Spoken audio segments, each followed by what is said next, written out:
여러분 안녕하세요. 투자의 신 한보람입니다. 당연한 건 없다라는 걸 알면서도 그 편안함에 익숙해지면서 당연해주기를 바라는 것 같습니다. 그 당연함 때문에 싸우기도 하고 또 마음에 상처를 입기도 하는데요. 세상에 공짜가 없듯이 누군가 나에게 당연한 것을 바라는 건 이기적인 마음일 수도 있습니다. 지금 혹시 여러분들 곁에 누군가가 당연하다는 듯이 옆에 있어주고 당연하다는 듯이 이야기를 들어주고 있다면 그것이 사실은 당연함이 아니었음을 깨닫고 고마운 마음을 표현해주면 좋을 것 같습니다. 자, 그리고 오늘도 당연하다는 듯이 투자의 신과 함께 해주시는 여러분들께도 감사의 마음을 전하면서 투자의 신 지금 시작하겠습니다.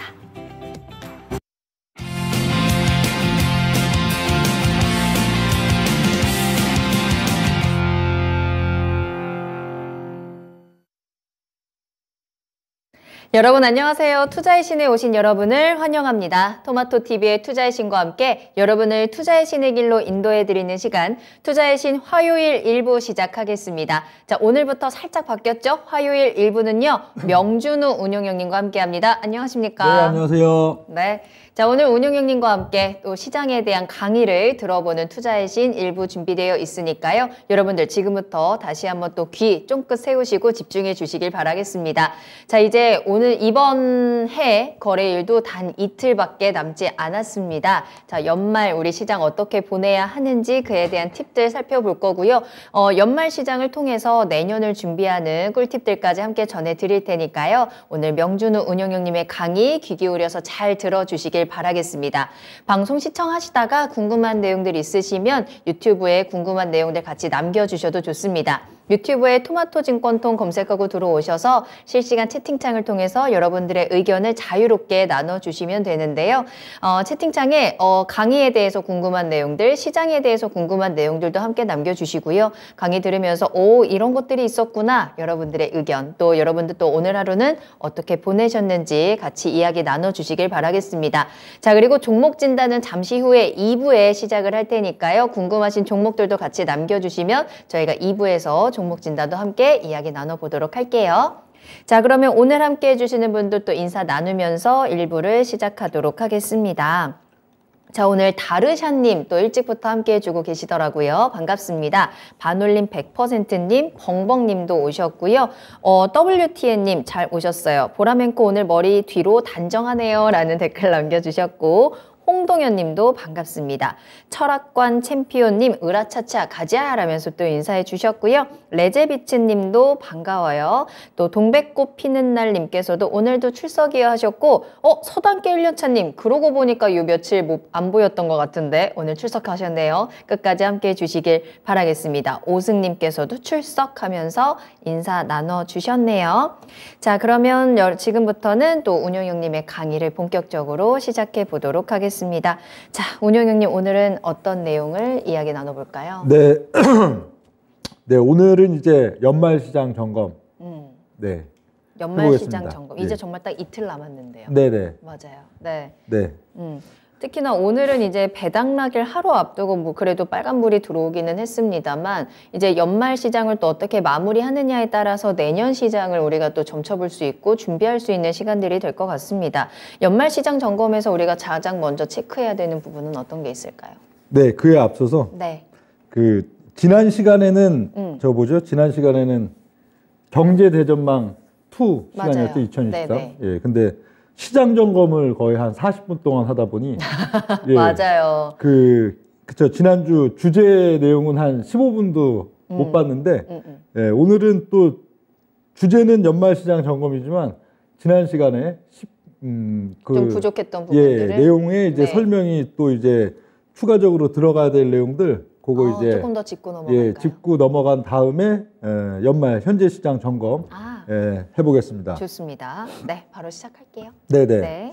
그래서 지난 시간에는 이제 운용력이 생각하는 이제 2022년도에 이제 금리, 기준금리, FOMC 이제 기준금리의 추이 그리고 24년도, 24년도죠. 잠깐 착각했네요. 23년도 양상들 그리고 24년 그리고 조금 길게 거의 한 28년 변곡점 이후에 30년까지도 한번 운용력의 그 예상 추이들 그걸 이제 쭉 지난 시간에 이제 짚어 드리는 정도까지만 했죠. 설명을 못 드려갖고 네. 요거랑 이제 지수 연동해서 또 설명을 드려야 하는 내용들이 있기 때문에 요걸 한번 보고 현재 이제 또 단기적인 내용들을 한번 보겠습니다. 그래서 운용력이 봤을 때는 지금 올해 22년도 올해 있어 갖고는 거의 12월 달 기준 4.25에서 4.50%포인트 거기까지 거의 전례가 없을 정도로 연중 내내 기준금리 상승 나타났던 그런 해가 되었는데 그 내년도 상반기 이제 좀 변곡점 FOMC가 이제 지수를 계속 이제 올리다가 정체되기 시작하는 변곡점으로는 한 5.25% 정도 본다. 그래서 내년도 상반기 중에도 2번 내지는 3번 정도 뭐 0.25씩 하면은 한 3번 정도 될 거고 뭐 0.25, 0.5 이렇게 되면은 한 2번 정도 그 정도가 되면은 내년 상반기 기점으로는 이제 금리가 더 이상 오르지 않는 좀 정체기 그런 느낌들을 내년도 뭐 연중 흐름까지는 좀 준다 그러고요. 네.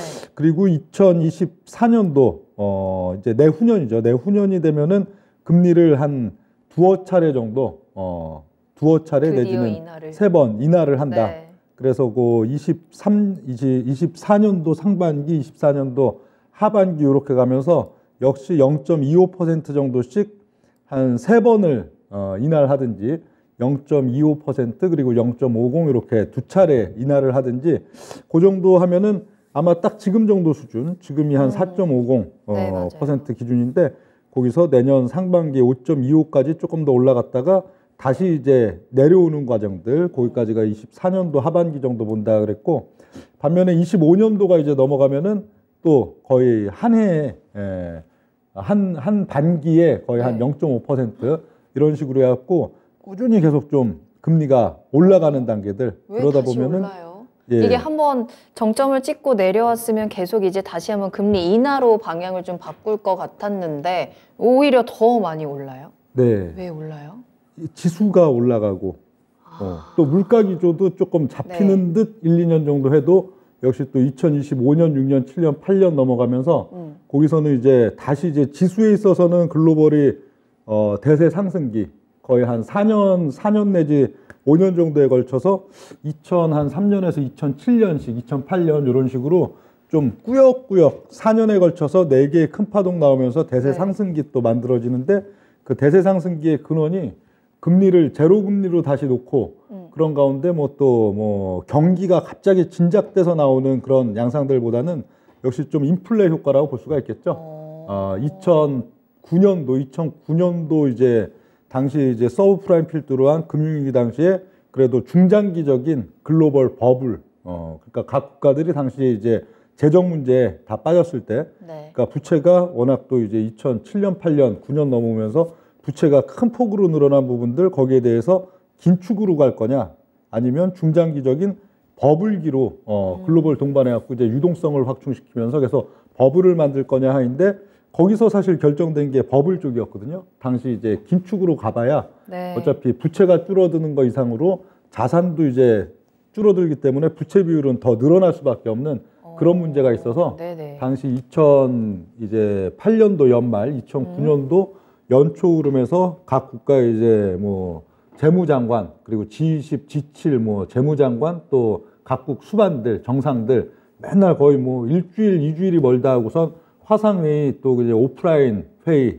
뭐 그런 식으로 계속했을 때 결론은 버블이었습니다. 긴축으로 가봐야 답 안 나온다. 상당히 기간을 두고 거의 한 20년 이런 긴 기간을 두고 계속적으로 이제 유동성도 계속 늘리고 계속 이제 좀 버블을 좀 심화시키는 것들이죠. 꾸준히 버블을 이제 늘리는 과정들 하다 보면은 사실 이제 또 부채를 늘려서 유동성을 확충시키고 그런 가운데 자산 가치가 버블로 훅 하고 올라가기 때문에 사실 어떤 문제들이 많이 해결된 것처럼 보이고 또 경기에 있어서도 그래도 거진 한 20년 가까이 어떤 경기 사이클 하나를 끌고 갈 수가 있기 때문에 그런 식의 결정이 나왔는데 그게 결국 봤을 때는 한 20년 정도 봅니다. 이번 2020년, 21년 넘어오는 그 유동성 장세, 글로벌 뭐 한국도 그렇지만 전 세계적인 글로벌 유동성 장세 거기가 피크이다 싶으면은 고점을 지금 너무 짧게 가져갔죠. 예.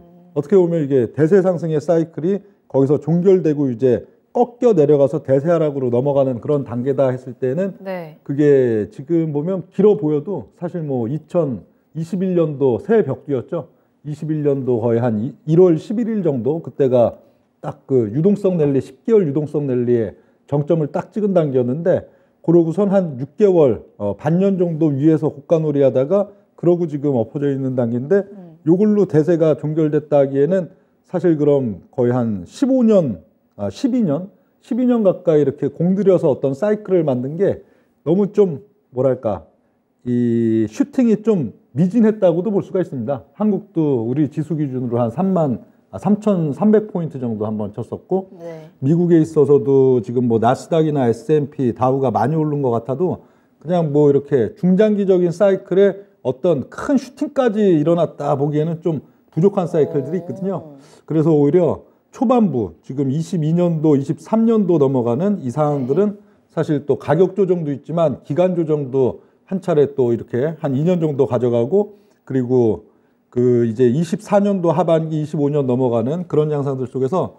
추세적인 사이클을 갖고선 이제 28, 29년 그런 사이클로 간다면은 요 2008, 9년도에 그 합의 그러면서 글로벌 이제 유동성 버블 단기 한 20년 가져가는 그 사이클에 이제 또 이 종결을 짓고 종결을 지면서 또 어떤 쇼크, 버블과 쇼크를 활용하는 그런 양상에서도 상당히 알맞고 또 이 사례로 제가 뭐 최근 이제 코로나 국면 이후에 드는 부분들이 네. 1918년, 19년, 20년 넘어가는 국면들 그때가 이 1917년도 스페인 독감 터지고선 네. 그 이후 시점들도 거의 비슷합니다. 지금 17년에서 거의 한 20년 넘어가는 흐름이나 지금 20년 글로벌 코로나19 이후에 22년 넘어가는 과정들 슈팅 나왔다가 등락 과정들 가져가는 그런 양상들 비슷한데 그때도 역시 1928년도 거기까지 스페인 독감 이후에 한 10년 정도 꾸역꾸역 초기 단계에서 확 올르인 듯 하다가 발락 나왔다 그러면서 꾸역꾸역 이제 그 버블기 당신 뭐 사실 제 1차 세계대전에서 또 2차 세계대전 넘어가는 1차 세계대전 구간이군요.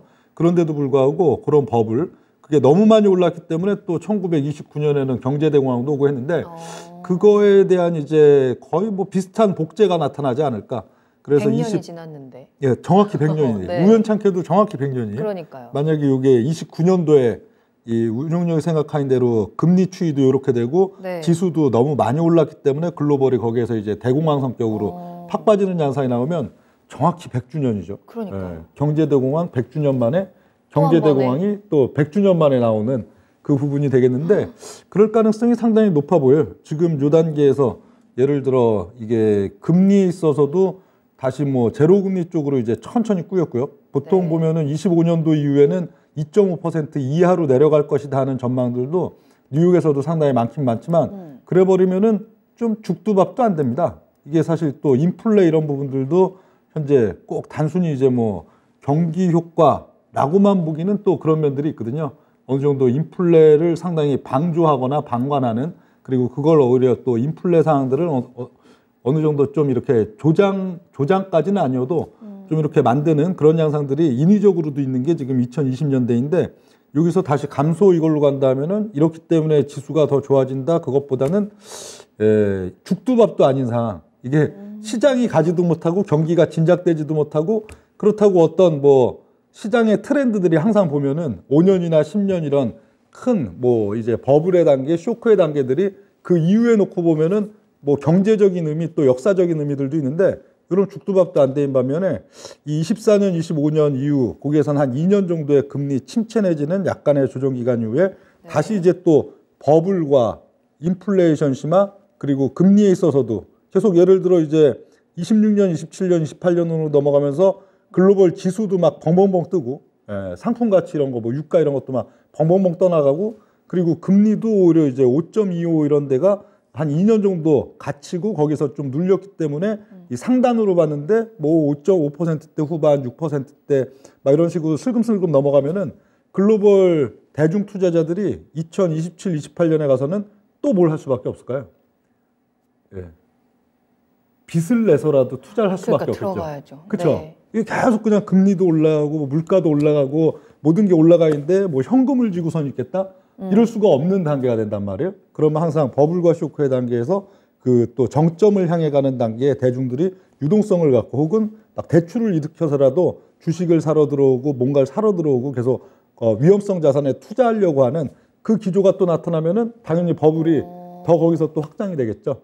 그럼 또 이미 2008, 9년 이후에 한 10여 년, 2020년까지 이렇게 또 추세적으로 올라온 부분들이 있고 또 이번 이제 2020년, 21년 넘어가면서도 한번 붕 떴다가 다시 내려오긴 했지만 그런 단계에서 다시 이제 신고가를 계속 또 이제 내년도 내년이 아니죠. 내년이 이제 가을 그리고 내후년도부터 추세적인 상승기가 계속 이어지는 그런 양상들 속에서는 사실 오름폭도 워낙 커져 버리거든요. 예, 지금도 뉴욕 증시 뭐 나스닥이나 뭐 다우 이런 것들이 반락이 많이 나오고 조정이 많이 나왔다고는 하지만 절대적인 밸류 가치 뭐 보통 보면은 미국의 나스닥 같은 경우에도 평균 뭐 한 15배, 예, 20배 내외, 뭐 다우나 S&P 같은 경우에도 한 10배 초반 그 정도인데 지금 많이 빠졌다고 해도 실질적으로 뭐 굉장히 긍정적인 전망으로 그 다음 해에 대해서 이렇게 추정하는 그런 자료는 그래도 좀 낮춰져 있지만 실질적인 지금 뭐 이익성 이런 걸 놓고 봤을 때는 굉장히 좀 버블이 아직은 꺼지지 않은 단계인데 그 오히려 25, 26, 27, 28 넘어가는 단계에서는 네. 사실 이게 지금까지 봤던 버블보다도 훨씬 또 그 강한 그런 양상 그러면서도 이제 또 금리나 이런 것들도 상당히 압박시키면서 이게 대세 상승기가 오히려 26, 27, 28로 강하게 확장되는 구간 속에서도 이 대중 투자자들이 막 이제 지수도 오르고 여러 가지 가치들도 막 오르고 해갖고 굉장히 행복하다는 느낌보다는 뭐 글로벌 전반적인 이제 대중 투자자들이나 대중들의 느낌들은 굉장히 뭔가 이 압박받는 느낌, 같아요. 네. 뭔가 삶이 점점 좀 뭔가 이게 피폐해지는 느낌, 예, 내지는 이제 소비여력이 점점 주는 느낌 그런 식으로 스트레스가 가중되는 가운데에서 지수도 막 천장을 계속 뚫고 올라가는 그런 양상들이 20년대 이제 뭐 후반부 25, 네. 6, 7, 8 그런 양상들로 보이고요. 그럼 항상 또 버블이 크게 나타나면은 항상 쇼크가 항상 따르죠. 예. 그렇죠. 과거 뭐 2003년에서 2007, 8년으로 가는 그 한 5년의 대세 상승 사이클에서도 결국 종국에 가서는 또 쇼크가 나왔듯이 그런 거는 그냥 일상적인 그런 양상이라면 지금은 20년 동안에 어떻게 보면 이제 유동성권 부질 전 국가 뭐 미국과 뭐 각 뭐 EU의 대표 국가 아시아의 그 국가들 모두가 뭉쳐서 유동성권 부질을 해나가는 그런 단계 속에서의 20년이 종결되기 때문에 제 생각엔 28년도 하반기나 29년도 그쯤 가서는 전 세계적인 좀 뭐 경제 대공황 비슷한 그런 느낌들을 줄 걸로 보이고요. 그러고 나면 또 뭐 30년대에는 또 다시 이제 뭐 구조조정 또 다운사이징 등등 하면서 과거 우리나라로 치면은 뭐 99년, 2000년, 2001년 그럴 때 보면 사실 또 증시는 어마어마하게 또 뜨거워지거든요. 많이 빠진 가운데에서 기업들이 이제 구조조정 또 R&A 뭐 또 M&A 뭐 등등 해왔고 네. 막 새로운 이제 또 뭐랄까요? 씨앗이 싹 트는 그런 단계이기 때문에 또 증시는 또 이제 30년대에는 30년대 이제 레파토리로 또 굉장한 변동성과 함께 또 새롭게 싹이 트는 시점이 오지 않을까 그렇게 또 보여집니다. 그래요. 자, 내년 초 미국의 기준금리 5.25% 정점을 찍은 이후에 금리 인하에 대한 기대감들 조금은 안정되는 부분들을 기대를 하고 있는 가운데서 운용형님께서는 버블과 또 그에 따른 쇼크의 가능성들을 체크해 주셨습니다. 급격한 금리 인상과 함께 또 그 이후에 찾아오는 급격한 하락 속에서 증시의 분위기도 한번 체크를 해봤는데요. 앞으로 5년이 그렇게 쉽지만은 않겠다라는 생각이 드는 가운데 우리는 그 안에서도 어떻게든 길을 좀 찾아봐야 될 것 같습니다. 자, 이렇게 해서 경제 대전망 지난주에 저희가 조금 아쉬웠던 부분들 보충적으로 설명을 해드렸습니다. 이렇게 또 큰 그림을 그려봤다면 다시 한번 조금 더 범위를 좁혀서 지금 당장 연말의 시장의 분위기는 어떻고 앞으로 한 1, 2년은 우리가 어떻게 준비를 해야 되는지 그에 대한 좀 포커스를 맞춰보도록 하겠습니다. 운용형님. 자, 연말 분위기를 그럼 다시 한번 좀 돌아와 보겠습니다. 11월 11일 딱 그 변곡점 이후의 흐름들을 또 계속해서 체크해주고 계시잖아요. 네. 그 이후에 시장 분위기 어땠을까요? 네. 그래서 또 이제 체크를 해봐야겠죠. 지금 어느덧 12월 27일. 맞아요. 아, 7일인가요? 네, 7일이군요. 27일 이렇게 되고 있는데 운용률이 계속 뭐 시장 관련된 견해, 섹터 관련된 견해에 있어 갖고는 11월 지금 중순 뭐 12월 초 뭐 현재도 별로 그렇게 뭐 변동이 없습니다. 계속 기조적으로 뭐 11월 중순 이후에 드리던 얘기. 네. 11월 11일이 그렇죠? 운용률 10월 28일자로 이제 종목 장세 그리고 지수도 상당히 좀 타이트하게 오르는 장세 그걸 이제 11월 11일까지다 우선 했던 11월 11일인데 그날을 필두로 해갖고 이제 조정권에 접어들었는데요. 운용력의 그 11월 이제 중순 이후 견해는 1개월 정도 이제 우하향 박스 에 갇히는 그런 좀 조정이 나온다 그랬었죠. 그래서 12월 10일경까지는 지수는 우하향 박스권에 갇힌다. 그래서 12월 10일에서 15일경이 지나면은 지수의 추세적인 상승세가 한 3개월 정도 나타날 것이다. 그런 얘기들 드렸었고 네. 그런 가운데 코스피 지수 상승은 한 2620 정도, 코스닥은 그래도 860선 이상 꽤 코스닥은 그래도 좀 세게 오른다. 그런 얘기들 드렸었는데 그리고 2차 전지, 전기차, 반도체, 소부장주 요거는 이제 12월 달이 되면은 폭락세가 나타나기 시작한다. 맞아요. 그런 얘기들 드렸고 네. 2차 전지에 그래도 월봉이 살아있는 그 대장주 그럼 뭐 LNF, 에코프로비엠 그리고 코스모 신소재 그리고 LG 에너지 솔루션, 삼성 SDI 등등 한 7, 8개 정도 돼 있는데 그런 종목들도 굉장히 좀 폭락을 많이 한다. 그래서 12월 초 가격 대비 거의 한 1월 달 중하순만 돼도 한 40% 가까이 폭락한다. 그런 얘기들도 드렸었고요. 그리고 반도체 대표주 뭐 SK 하이닉스도 8만 원이 붕괴되면서 한 6만 4천 원까지 빠진다. 네. 그리고 반면에 2차 전지와 반도체주를 제외하고는 뭐 12월 달, 1월 달, 2월 달 흐름이 사실 다 좋다. 뭐 섹터를 특히 그래도 뭐 바이오, 인터넷, 게임, 엔터테인먼트 이쪽이 가장 좋은데 그 외의 섹터들도 뭐 전반적으로 딱 2차 전지 그리고 반도체 계열 그쪽 외에는 전반적으로 좋다 그런 얘기들을 또 드려왔었고요. 네.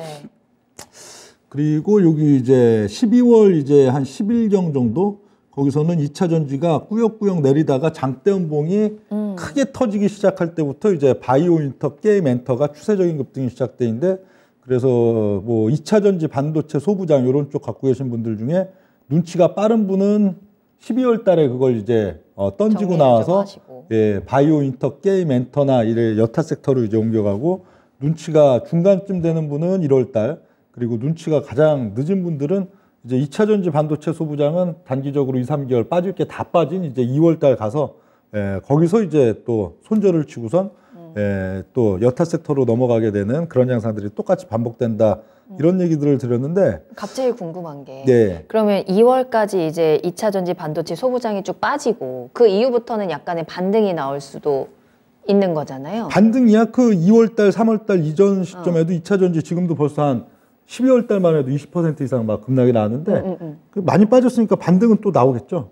그러면 네. 2월까지 가지고 있었던 사람들은 팔지 말고 일단은 쭉 기다리면 그래도 어느 정도 쭉 기다리면 40%에서 이제 3분의 1 토막이 되고 그러겠죠. 예. 그렇구나. 그렇죠. 또 한 3개월 회복이 지나면 되기보다는 반토막 나고 또 한 6개월 뭐 한 7개월 지나서 보면 3분의 1 토막 더 나고 내려갈 수도 주로 있고. 그렇겠죠. 예. 알겠습니다. 자, 2차 전지 반도체 소부장 어느 정도 정리를 하는 그 타이밍을 잘 잡아보시면 좋을 것 같고요. 계속해서 다음 이야기 나눠볼까요? 예, 그래서 이게 이렇게 얘기를 11월 달 중하순 12월 초 계속 들여왔는데 네. 이것도 한번 이제 봐야죠. 예. 보면 차트를 통해서 운용력이 우하향 박스권에 갇히는 시점을 12월 10일 내지 15일 이렇게 봤는데 아직도 우하향 박스권이에요. 네, 맞아요. 벗어나지 못했어요. 예, 지수가 아직도 우하향 박스권입니다. 네네. 그러니까 코스피 지수 차트 일간 차트 한번 보시면요. 제가 HTS를 지금 안 켜놔서 그쪽에 잡아주셨으면은 한번 차트를 한번 같이 펴주시면 띄워주시면 확인을 하겠습니다. 네. 예. 그 12월 14일 날 보면 그 딱 12월 10일에서 15일 그 4일 날이었던 12월 14일 날 보면은 딱 이제 출발하는 것처럼 딱 했었어요. 예, 코스피 지수도 그렇고 코스닥 지수도 그렇고 네네. 당시 이제 조금 이제 한 5 내지 6거래일 정도 밑단에서 테스팅 나오는 척하다가 이제 양봉을 종가 고가로 이제 딱 치면서 12월 14일이 이제 추세적인 상승에 시발점인가 딱 하니까 예, 바로 다음 날은 15일 날 맞아요. 예, 시가 개파락 나오고 아마 뉴욕 증시가 급락 나왔는지 하면서 그 종가 저가로 이제 빼는 양상들이 나왔었고요.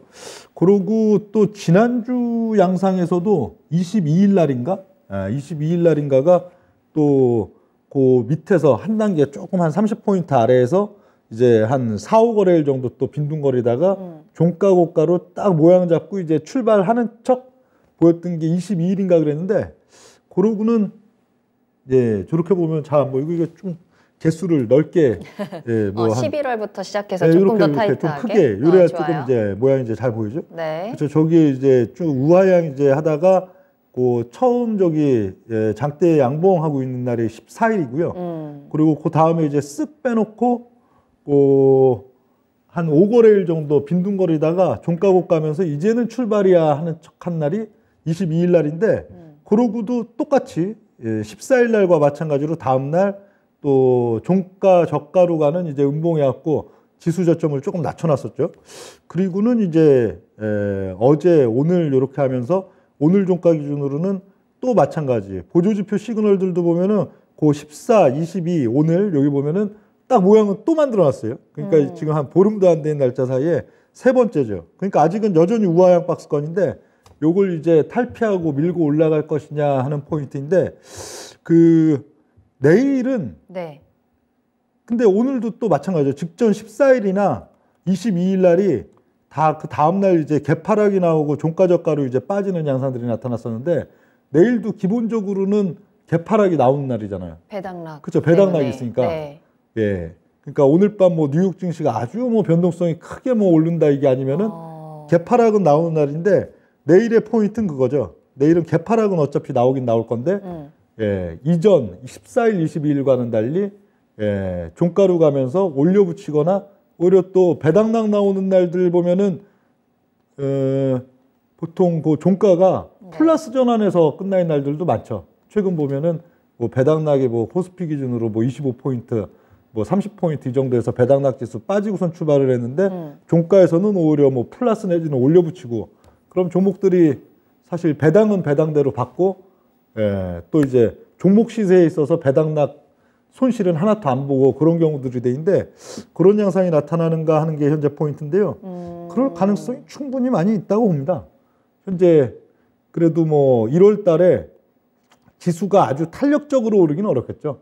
그래도 역시 시가총액이 제일 큰 뭐 반도체나 2차전지 이런 것들이 아직은 그 더 빠질 폭들이 있기 때문에 네. 지수가 아주 탄력적으로 오르진 못해도 그 외의 섹터들은 사실 지금 제가 봤을 땐 자리가 다 좋습니다.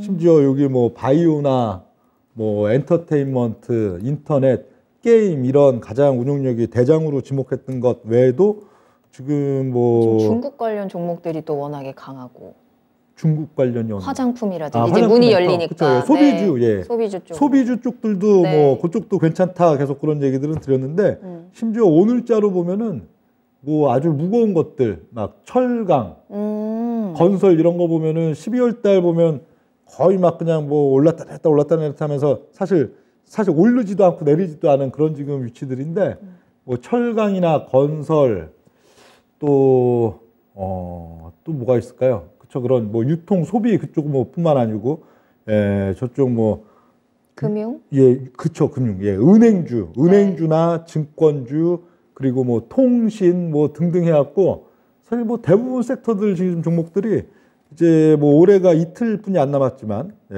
뭐 새해로 이제 넘어가는 새해 첫 주나 둘째 주 흐름에 있어서도 어쩌면은 뭐 반도체 2차 전지 중심값이 좀 더 낮아지더라도 그걸 다 메꾸고 밀고 올라갈 수 있을 정도로 굉장히 전체적으로 모양이 지금 좋다.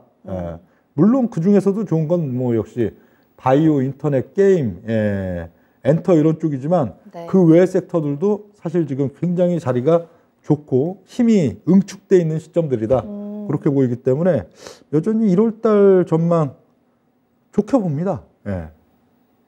주로 좀 그런 것 같아요. 전체적으로 뭐 어떤 뭐 유튜브 방송이든 이렇게 경제 TV 방송이든 대부분 좀 안 좋다, 부정적이다, 좀 뭐 일사분기 조심해라 이런 얘기 요새 많이 하잖아요. 네네네. 이럴 땐 제가 뭐 꼭 청개구리는 아닌데 제 관점에서는 굉장히 좋아 보여요. 굉장히 나쁘지 좋아 않다. 보일 때는 주로 나쁜 얘기들 많이 나오고 맞아요. 딱 작년 연말도 그랬거든요. 작년 뭐 12월 달 연말에는 그때 지수가 한 3,000포인트 왔다 갔다 하던 시점인데 올해에 대한 전망 주로 낙관적이었어요.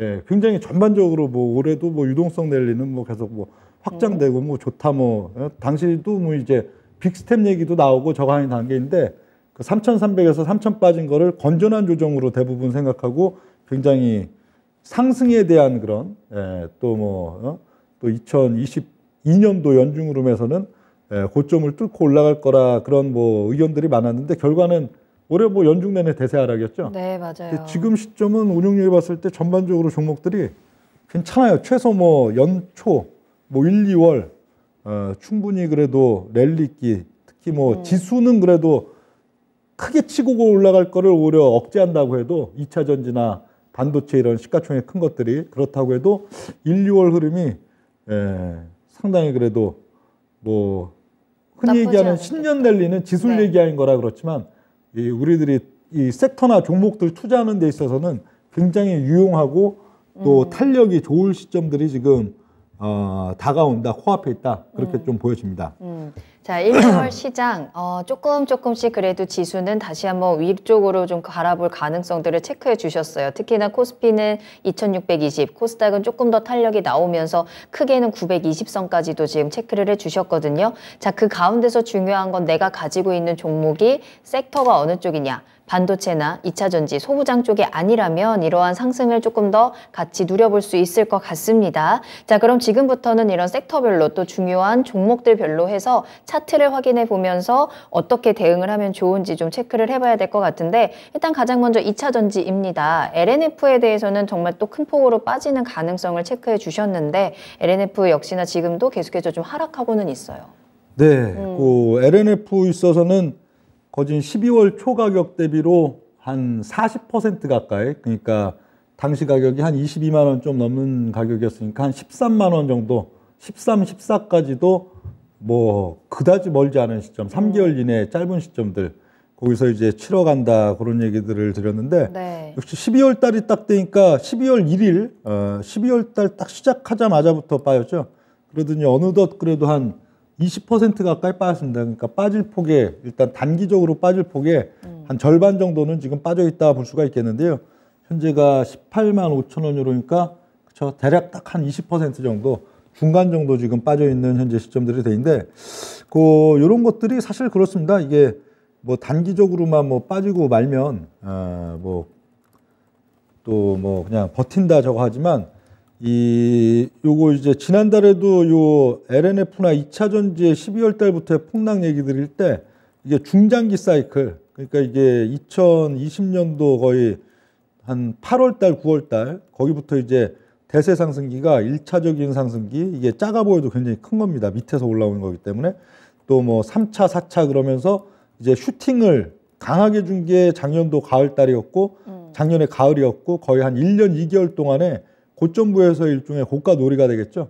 근데 굉장히 특이하게도 여기에 헤드앤숄더 완성을 줬는데 헤드앤숄더의 각 왼쪽 어깨 안에서도 왼쪽 어깨, 머리, 오른쪽 어깨가 있고 또 가운데 봉우리에서도 그 안에서 또 헤드앤숄더가 있고 여기 지금 이제 마지막 확인 사살이 나오는 9월, 10월 여기서도 있다. 이런 것들이 굉장히 이제 특이한 굉장히 헤드앤숄더 안에 헤드앤숄더가 있으니까 그런 구조다 했는데 일단 여기까지는 빠진댔죠. 여기까지는 단기적으로 세게 내려옵니다. 이 단기 라인 거는 이게 중기 차트이기 때문에 뭐 1주 뭐 이런 게 아니고 한 3개월 이내가 되겠죠. 예, 그렇게 해갖고 딱 이제 1차적으로 빠져야 될 가격대는 한 13만 원대, 13에서 14만 원 그 사이가 되겠는데 그 이후 시점들이 어떻게 되냐면 여기 거기 오면은 또 이제 반등이 나오겠죠. 그럼 한 17만 원, 18만 원 하고선 뭐 올 뭐 봄이든 여름이든 거기서 또 이제 반등이 나오고 저걸 하면은 왔다 갔다 하다가 이걸 결국 또 깹니다.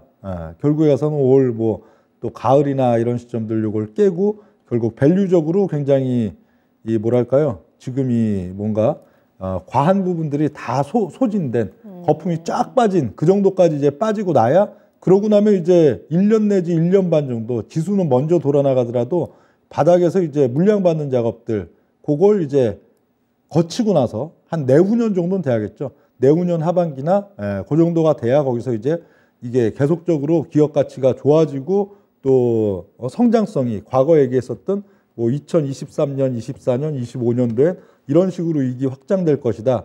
그리고 이쪽 시장 환경들은 이렇게 좋아질 것이다. 그대로 되면은 이렇게 빠졌다가 이제 여기서 이제 새로 사이클들이 시작한 거예요. 거기서 이제 대세 상승, 1파 사이클, 두 번째 사이클, 세 번째 이러고 나오는 거고, 그게 아닐 경우에는 중장기적인 또 이제 조정기에 계속 놓일 수도 있는데, 일단 현재 시점들은 딱 상투, 헤드앤숄더 다 만들어 놓고 대세가 꺾여 내려오는 자리이기 때문에 네. 그럼 올 1, 4분기에도 거의 한 13, 14 정도는 터치를 한단 말이에요. 지금도 여기가 벼랑이기 때문에 사람들을 꼬시기 위해서 한번 또 뭐 연초 흐름에서 좀 반등 주는 척 할 수도 있긴 있겠죠. 예, 있긴 있겠지만 그걸 노리는 것보다는 반등을 주면 뭐 더 고맙습니다 하고 팔고 나와야 되는 그런 양상이다 보겠고요. 이 종목들 뭐 대표적으로 뭐 LNF를 이렇게 이제 주간 차트 봐드렸는데 딴 것들도 주로 그렇습니다. LG 에너지 솔루션도 더 많이 현재 빠지는 것 같은데요. 그렇죠. 정확히 12월 달 운영력이 얘기했던 12월 달이 되면은 이제 2차 전지 이쪽 대장주들이 강하게 무너지기 시작한다. 그 시점부터 네. 꽤 많이 빠졌어요. 여기 한 59만 원권, 59만 원권 근처 있었던 게 12월 초일인데 현재 45만 7천 원으로 그러니까 거의 이것도 20% 이상 또 급락해 있는 이런 상황들인데 여기도 마찬가지, LNF나 마찬가지 그런 앞으로의 사이클들이 나타날 수가 있는 지금 시점들이라 역시 마찬가지고요. 또 삼성 SDI도 12월 1일을 필두로는 꽤 많이 빠졌죠. 이제 이것도 74만 원 수준, 74만 원에서 62만 원 이러니까 그래도 앞에 LG 에너지 솔루션이나 저 LNF보다는 좀 덜 빠졌네요. 한 16, 17% 정도니까 이것도 12월 초일을 기점으로 이제 흘러내리기 시작하는 그런 양상들이 나타나고요. 그래도 정말 딱 12월 들어서면서 2차 전지 대장주라고 할 수 있는 이 3대 종목들이 정말 다 가파르게 지금 내려오고 있는 모습들이 보여지고 있습니다. 이렇게 대장주들이 좋지 않다 보니까 주변의 다른 종목들까지도 여전히 좀 상황이 좋지 않은 모습이에요. 자, 반면에 잘 가고 있는 종목이다, 섹터다라고 하면은 단연 바이오를 좀 꼽을 수 있을 것 같은데요. 네. 이제 12월, 1월, 2월에 흐름들이 굉장히 좋아지고 추세가 세진다 하는 것들이 이제 바이오와 엔터테인먼트, 인터넷, 게임 이렇게 됐었는데 네. 바이오들도 12월 달 흐름이 좋습니다. 제약, 뭐 바이오 이런 쪽 지금 라인들이 보면은 일단 가장 좀 시가총액이 있는 쪽 중에서 탄력이 좀 좋아지고 있는 게 12월 달을 또 기점으로요. 한미약품 되겠죠. 한미약품도 시가총액 그래도 한 4, 5조 정도 되는 회사인데 12월 달 월중이 계속 지수는 우하향으로 이제 좀 조정이 나오는 그런 단계 속에서도 상당히 그래도 좀 탄력적인 양상들, 주가가 좀 눌리는 듯하면 급등이 나오고 계속 고점을 높여나가는 단계, 그러면서 뭐 월중 흐름에 있어서도 그래도 거꾸로 한 20% 이상 좀 올려치는 그런 양상들이 지금 나타났고요. 이 뭐 또 가장 좀 대표주라고 볼 수 있는 유한양행 이런 것들도 뭐 오르진 않아도 흐름은 좋습니다. 잘 버텨주고 있죠. 그쵸? 시장이 안 좋아, 지수가 네. 내려가는데도. 안 좋은 시장 흐름 속에서도 계속 꿋꿋하게 버티면서 뭔가 연초를 기약하는 그런 양상들 상당히 좀 가져오고 있고요. 그리고 오스템 임플란트의 경우에도 역시 살아나고 있어요. 그렇죠. 네. 작년도 올해 연초 뭐 보면은 말이 많았죠. 뭐 횡령 맞아요. 문제부터 해갖고 네. 뭐 등등 해갖고 막 이슈 많았는데 오히려 지금 뭐 11월, 12월 넘어가면서 뭐 12월 달 꾸역꾸역 또 오르다 보니까 이제 또 신고가, 사상 최고가를 또 눈앞에 두고 있는 이런 시점들 주고 있는데 이렇게 시가총액이 좀 큰 종목들뿐만 아니고 최근 12월 달 보면은 시가총액이 오히려 뭐 1조 원 내지는 5천억, 3천억 이런 회사들도 이전과 달리 시장 약세 속에서도 상당히 좀 탄력 있는 급반등세 내지는 계단을 한 단계씩 좀 올려나가는 그런 양상들이 좀 많이 나타나고 있는 게 현재 시점인데요. 네. 그래도 뭐니 해도 바이오가 연초 흐름, 내년도 상반기 흐름에 있어서도 굉장히 눈에 띄는 강세 흐름들을 주고 시장의 주도주라까지, 지금은 시장 대비 12월 달 월중 내내 강한 것이지 주도주라고 보긴 그렇겠죠. 예, 주도주로 어떤 이 대중 투자자들에게, 그리고 또 뭐 저쪽 여의도 펀드 매니저들에게도 어떤 각인이 되려면은 역시 뭐니 해도 시가총액 1, 2등들이 어떤 그렇죠. 모습을 보여야겠죠. 끌어줘야 될 텐데. 그렇죠. 역시 뭐 삼성바이오, 셀트리온 이런 쪽들이 되겠는데 네. 삼성바이오로직스 같은 경우에 보면은 오히려 11월 달 기준에서는 이 좀 이렇게 고점을 계속 타진하고 돌파하는 듯한 모습들을 보여주다가 요 12월 달 초일을 필두로 이틀 음봉으로 이거 눌러놓고 그리고 월중 내내 오히려 등락으로 받는 이런 양상들이 나타나고 있는데 삼성바이오로직스가 역사적인 고점이 한 110만 원 정도 됩니다. 100만 원 슬쩍 넘어가 있는 가격. 그러니까 역시 이쪽 섹터가 굉장히 부각받고 시장의 대장주축. 그러니까 내년도도 뭐 경기가 크게 좋아질 거라 기대하는 투자자들이 별로 있지는 않잖아요. 뭐 애널리스트나 뭐 맞아요. 펀드 매니저들도 내년도 실적 전망치에 있어서 뭐 경기 민감주들이 실적이 뭐 반등한다거나 갑자기 뭐 또 뭐 호조가 나타날 것이다 하는 그런 뭐 기대감은 별로 없는 시점들인데 그런 틈새 구간이 내년도 상반기죠. 내년도 상반기에 이 시장 흐름 이미 올해 연중 흐름에 대세 하락 1, 2, 3 나오면서 지수는 많이 빠져 있고 그래서 지수에 대한 내성은 상당히 있는 가운데에서 그렇다고 경기 민감주를 들어올리기는 어려운 그 위치에서의 이 바이오, 제약 이런 것들이 뭐 단 6개월이라도 대장주 사이클을 가져가려면은 역시 삼바가 되겠죠. 삼바. 예. 삼바 이런 것들이 지금 월봉 차트에 거의 한 1년 반 가까이 고점 타진만 계속하고 있는 그런 양상들인데 네. 예를 들어 새해벽도 이제 1월 달 첫째 주, 둘째 주 넘어가는 양상들 속에서 삼성바이오로직스가 쓱 하고선 한 90만 원, 95만 원 올려 붙여 놓고 또 그러다가 한 1, 2주 쓱 올려 붙여 가지고 105만 원, 110만 원을 깨고 넘어가기 시작하면은 뉴스에도 늘 나올 거 아니에요. 신문이나 이런 뭐 경제 TV에도 요즘 사실 대세 하락 시작된 지 1년 한 4개월째 되다 보니까 신고가 뚫고 올라가는 대형주는 없잖아요. 사상 최고가를 갱신하고 올라가는 대형주는 없단 말이에요. 아주 잡주 뭐 시가총액 작은 뭐 그런 종목이면 몰라도. 네네. 그렇죠. 근데 시가총액 최상위권에 있는 종목이 역사상 최고가를 막 뚫고 신고가 뭐 110만 원, 120만 원, 130만 원 하고선 밀고 올라가면은 대중 투자자들의 이제 2월 달, 3월 달 마인드가 어떻게 돼요? 아, 바이오가 대장이구나. 그렇죠. 그때는 이제 그 시장 대비 뭐 강하다 이런 게 아니고 아, 바이오 대세다. 제약이 시장의 대장 섹터고 지금의 장세를 주도하는 주도 섹터구나 이렇게 돼 있는데 그 흐름을 만들어내느냐가 굉장히 포인트라고 보이는데 제 생각엔 그럴 가능성도 꽤 있어 보여요. 그러니까 한 1월 20일 전후 거기가 설날 시점이죠. 이제 구정.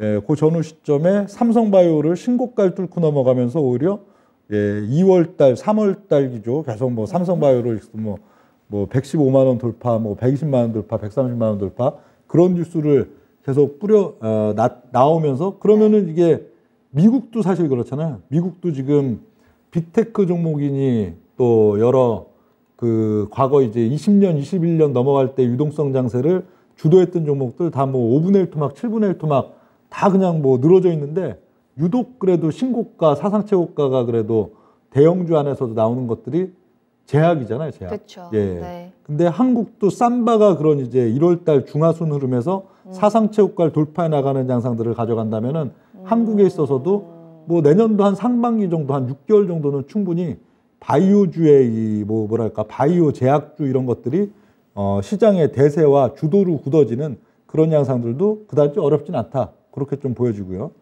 반면에 이쪽 셀트리온 계열들은 위치는 좀 다르죠.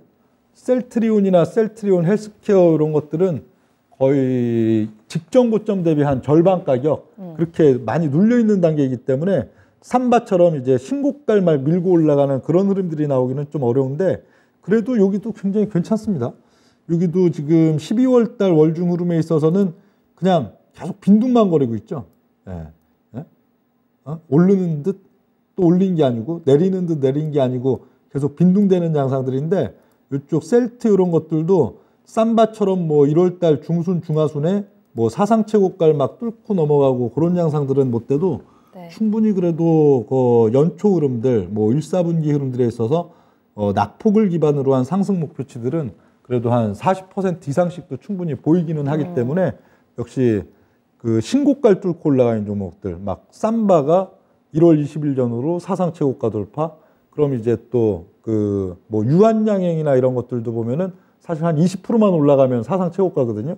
뭐 유한양행 필두로 해갖고 그런 종목들이 하나씩 2월달, 3월달 신고가를 뚫고 사상 최고가를 넘기는 고구조가 나오면은 충분히 이쪽이 단기적으로 그냥 12월달, 1월달 강한 것보다도 하나의 트렌드를 만들 수도 있다 하는 그런 면들 좀 되고요. 네, 과연 삼성바이오랑 셀트리온 이런 바이오의 대장주 종목들이 조금 더 힘을 내주면서 시장의 대세로 자리를 잡을지, 그럴 때 우리 연초에 요 바이오 종목들 한번 눈여겨보시면 좋을 것 같고요.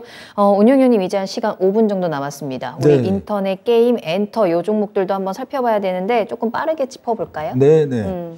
그 엔터테인먼트가 사실 딱 이제 12월 달부터 강해지는 섹터다고 지목되고 네. 엔터도 상당히 좀 강했습니다. 많이 엔터테인먼트도 강했죠. 보면 네. 뭐 하이브도 12월 달 월중 흐름 보면 한 15만 원 부터 해갖고 지금 그래도 꾸역꾸역 17만 원권에서 약세 시장 속에서도 그래도 한 10% 이상 꾸역꾸역 올라가기 시작하는 그런 양상들을 좀 줬고요.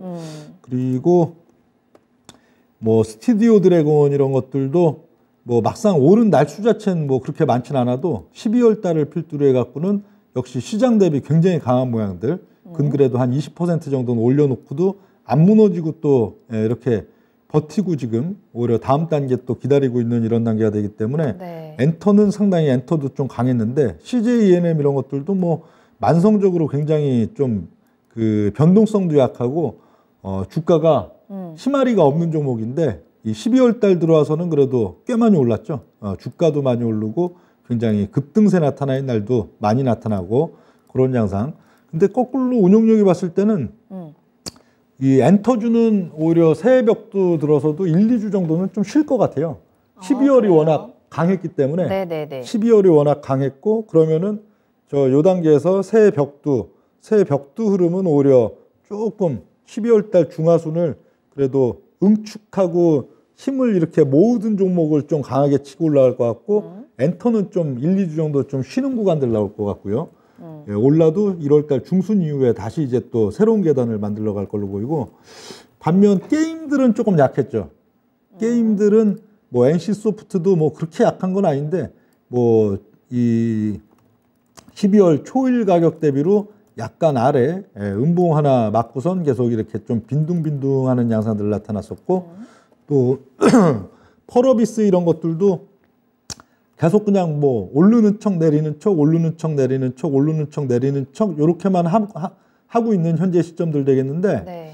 요 게임들 그리고 뭐 넷마블 카카오 게임즈 뭐 등등 이런 것들도 계속 12월 달 보면은 오르는 척 내리는 척 오르는 척 하는데 알고 보면은 가만히 있는 거죠. 횡보하고 있죠. 예. 네. 하루하루를 보면 늘 3 내지 5% 정도 맞아요. 급등 아니면 급락인데 알고 보면 서 있는데 어. 오히려 요 1월 달 초순 흐름에 있어서는 엔터테인 12월 달에 좀 뿜어놓고 지금 쉬어야 될 엔터테인들은 좀 쉬고 이런 게임들은 지금 12월 달 월중 흐름이 사실 굉장히 응축하고 힘을 지금 잘 모으고 있는 단계잖아요. 1월 초 흐름은 게임주도 상당히 좀 또 탄력을 보일 가능성이 높다 그렇게 지금 보여지고요. 네. 그리고 이제 인터넷주들 뭐 가장 대표적으로는 뭐 네이버, 카카오, 네. 뭐 그리고 이제 전자결제주들 그런 거 볼 수가 있겠는데 인터넷주들도 12월 흐름은 그냥 빈둥빈둥이었어요. 그렇죠? 예. 오르는 듯하면 다시 눌러놓고 눌러서 엎어지는 듯하면 다시 올라가고 그런 양상들. 네이버도 그렇고 예, 카카오도 역시 마찬가지고요. 카카오도 그건 지금 11월 11일 이후에 거의 한 달 반 가까이 그냥 등락으로 좀 세워놓고 있는. 그래도 더 이상 내려가지 않는다는 게 좀 마음이 놓일 정도로 그쵸, 워낙에 뭐, 많이 내려왔던 종목이라. 예, 12월 달 월중을 보면 단적으로 네. 뭐 2차 전지 이런 것만 봐도 거의 한 20%대 이상의 또 급락세도 나타났고 전반적으로 지수도 약한 국면이지만 이렇게 네. 버티고 있는 것도 저거한데 예, 한국 사이버 결제 같은 경우에도 계속 12월 달 보면은 등락이죠. 네. 쑥 빼는 듯하면 올려붙이고 올려붙이는 듯하면 눌러놓고 이런 양상 반복되고 있는데 이런 뭐 인터넷이나 게임주도 이 새해 첫 주 막 넘어가는 새해 벽도 그런 단계에서는 또 탄력이 상당히 강화될 가능성도 높다. 그렇게 좀 보여집니다. 자, 오늘 명준우 운용형님의 강의 연말 시장 점검 해봤습니다. 연말과 함께 연초에 대한 전략까지 좀 체크를 해주셨거든요. 1, 2월 시장 나쁘지 않겠습니다. 잔잔하게 좀 상승의 흐름들을 기대해 볼 수 있는 시장이 펼쳐질 것 같은데, 자, 그렇다면 요 연초에 우리는 시장에서 어떤 전략을 세워야 하는지 그게 또 중요하겠죠. 자, 운용형님의 공개 방송 참여하시면서 그에 대한 이야기도 꼭 들어보시길 바라겠습니다. 내일 저녁입니다. 28일 수요일 밤 9시 명준우 운용형님의 유튜브 라이브 공개 방송이 기다리고 있습니다. 연초 시장 공략법에 대해서 여러분들께 힌트를 드릴 거고요. 토마토 투자자문 홈페이지와 유튜브를 통해서 참여 가능합니다. 여러분들의 많은 참여 기다리고 있겠습니다. 자, 이렇게 오늘 운용형님과 함께 또 오늘 올해 마지막 방송을 또 이렇게 마무리를 하네요. 자, 내년에는 조금 더 알찬 내용 가지고 여러분들과 만나도록 하겠고요. 운용형님과는 여기서 먼저 인사드리도록 하겠습니다. 오늘 감사합니다. 네, 고맙습니다. 네, 투자의 신 1부 여기서 마무리하고요. 잠시 후 2부로 돌아옵니다. 자, 그 전에 여러분들 저희 목요일 9시부터 11시 2022년 연말 특집 방송 기다리고 있는 거 알고 계시죠? 자, 환승 매매 다들 신청하셨는지 궁금합니다. 여러분들의 포트폴리오를 점검해 드리는 시간입니다. 가지고 계신 모든 종목들 저희한테 보내주시고 포트폴리오 점검 받아보세요. 내년을 조금 더 든든하게 가져갈 수 있도록 종목 환승하는 방법들 저희가 알려드리도록 하겠습니다. 자, 신청하시는 방법은 간단합니다. 메일 보내주시면 되는데요. pd@이토마토.com 이쪽으로 메일 보내주시고요. 가지고 계신 모든 종목들 보내주세요. 그리고 평균 단가와 또 비중까지 보내주시고 연락처도 꼭 남겨주시길 바라겠습니다. 자, 목요일 올해 마지막 방송에서 여러분들의 포트폴리오 든든하게 점검하는 시간 여러분들의 많은 참여 기다리고 있을게요. 지금 바로 메일 보내주시면 되겠습니다. 자, 그럼 저희 2부에서는 종목 진단 이어지니까요. 여러분들 쉬는 시간 동안 궁금하신 종목명, 매수가, 비중도 남겨주시고요. 저는 잠시 후에 2부로 돌아오겠습니다. 조금 이따 만나요.